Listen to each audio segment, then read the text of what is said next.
சக ஊழியர்களின் சதியா அலுவலக அரசியலில் வெற்றி பெறுவது எப்படி என்பது பற்றி இந்த பதிவில் விரிவாக பார்க்கலாம். வாங்க. அதற்கு முன்னாடி நம்ம சேனலை மறக்காம சப்ஸ்கிரைப் பண்ணுங்க. அலுவலக அரசியல் என்பது திறமைக்கும் விதிகளுக்கும் அப்பாற்பட்டு தனிப்பட்ட உறவுகள், செல்வாக்கு, பதவி உயர்வு போன்ற சுயலாப நோக்கங்களால் உருவாகும் மறைமுக ஆட்டமாக விளக்கப்படுகிறது. இதை சமாளிக்க வதந்திகளைத் தவிர்த்து, தொழில்முறை உறவுகளை வளர்த்து, உணர்ச்சிகளை கட்டுப்படுத்தி, பணியை ஆவணப்படுத்தி, நேர்மையும் திறமையும் காக்க வேண்டும் என்பதே கட்டுரையின் மையக் கருத்தாகும். அலுவலக அரசியல் என்பது ஒரு நிறுவனத்திற்குள் இருக்கும் ஊழியர்கள் தங்களின் சுயலாபம், பதவி உயர்வு, அதிகாரம் அல்லது செல்வாக்கை அடைவதற்காக மேற்கொள்ளும் அதிகாரப்பூர்வமற்ற மறைமுகமான நடவடிக்கைகள் ஆகும்.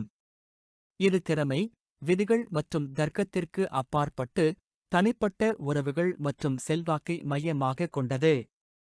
அலுவலக அரசியலை புத்திசாலித்தனமாக கையாள சில முக்கிய வழிகள். அலுவலக அரசியலை நேர்மறையான முறையில் கையாள நம் வேலையில் கவனம் செலுத்துவதுடன் உணர்ச்சிகளைக் கட்டுப்படுத்தி ராஜதந்திரமாக செயல்பட வேண்டியது அவசியம். வதந்திகளைத் தவிர்த்து நம் திறமைகளை வெளிப்படுத்துவதே இதற்கு சிறந்த வழியாகும். 1. வதந்திகளை தவிர்த்துவிடுங்கள். அலுவலகத்தில் இருக்கும் எந்தவொரு இரகசிய குழுக்களிலும் காசிப் குரூப் இணைய வேண்டாம். அத்துடன் சகோழியர்களைப் பற்றி மற்றவர்களிடம் குறை கூறுவதையோ அல்லது வதந்திகளை பரப்புவதையோ முற்றிலும் தவிர்த்துவிடுவது நல்லது. நமக்கு சம்பந்தமில்லாத விவாதங்கள் அல்லது மோதல்களில் தலையிடாமல் நம் வேலையில் மட்டும் கவனம் செலுத்துவது சிறப்பு. இல்லையெனில் இது போன்ற செயல்கள் நம்மைச் சிக்கலில் மாட்டிவிடும். எனவே இம்மாதிரியான விஷயங்களில் ஆர்வம் காட்ட வேண்டாம். இப்படி அலுவலகத்தில் நடக்கும் வதந்திகள் மற்றும் புரணிப் பேச்சுகளில் ஈடுபடுவதை தவிர்க்கவில்லையெனில் பிறருக்கு நம் மீதுள்ள நம்பிக்கை குறைந்துவிடும்.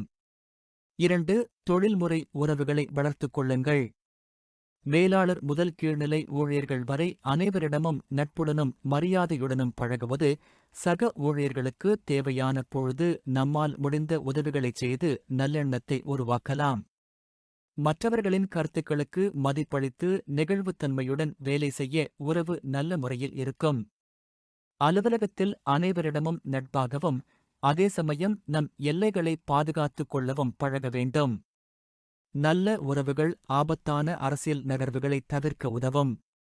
பணியாளர்கள் மற்றும் மேல் அதிகாரிகளுடன் நேர்மறையான மற்றும் தொழில்முறை உறவை உருவாக்குவது தகவல் பரிமாற்றத்தை எளிதாக்குவதுடன் நமக்கு ஆதரவான சூழலையும் உருவாக்கும்.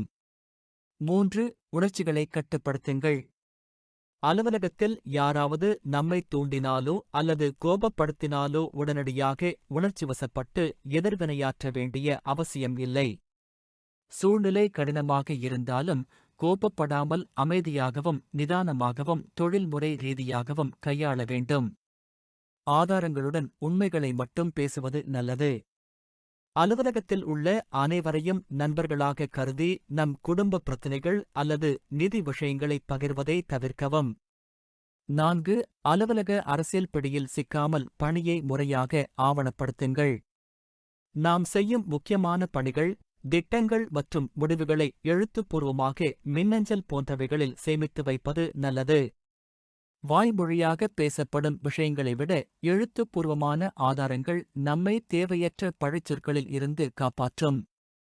நாம் வேலையை துல்லியமாகவும் சரியான நேரத்திலும் முடித்து நம் திறமையை மேலாளர்களுக்கு வெளிப்படுத்தலாம்.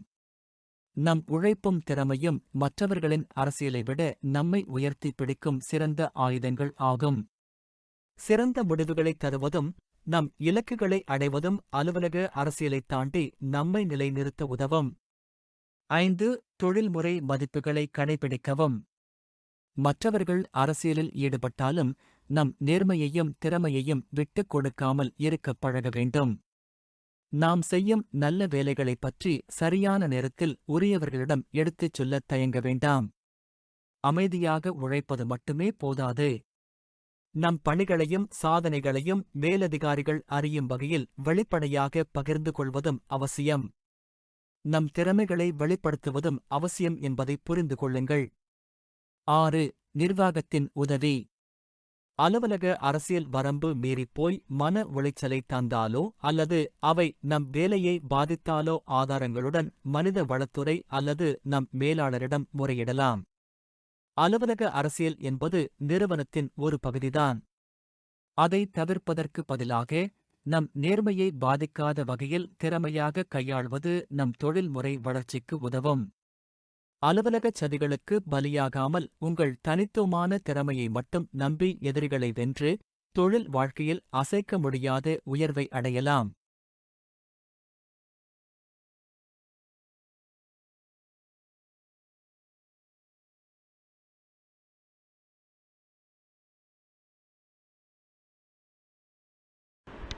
Thanks for watching.